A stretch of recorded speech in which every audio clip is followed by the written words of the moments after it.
هيجي بحر يا عالم هيوصل يا عالم هيغرق يا عالم، يعني حياته تبقى فيها ايه بعدين. رسالتك ايه للبطلين المصريين؟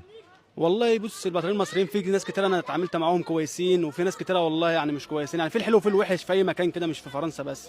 فاللي نقدر نقوله يعني كل واحد يعني يقدر الشخص اللي شغال معاه وخلاص، على قد تعبه يديله، يعني ما يستغلوش مثلا، يعني يكفروا يطلعوا طول النهار شغال مثلا ويدوا له يومها مثلا ما تردهوش، لا يعني كل واحد يمشي بما يرضي الله مع الاشخاص اللي احنا برضه هنيجي ناكل عيش، وجايين احنا بنتعب برضه في شغلنا، يعني البطاريه بيبقوا مثلا وليكن يسلموا لنا الشغل، يعني بندي لهم الشغل على المفتاح، يعني لازم المفروض يعني يتعاملوا بما يرضي الله وخلاص معانا.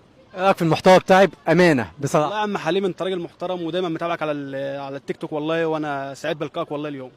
نصيحه ليا. يا صح والله يا عم انت كويس كتير، بس في ناس كتير هنا لازما بيحبطوك، اللي هو مثلا يقول لك ده بينزع، ده مش كويس، ده بيحب يرسم الدور. بس انا شايف قدامي ان انت كلامك كله في محله، يعني كلامك طبيعي، بتحب يعني تجيب الواحد مثلا عايز يعمل كونت، بتساعد الناس بمعنى اصح. نصيحه ليا، قول لي نصيحه ليا بس انصحني.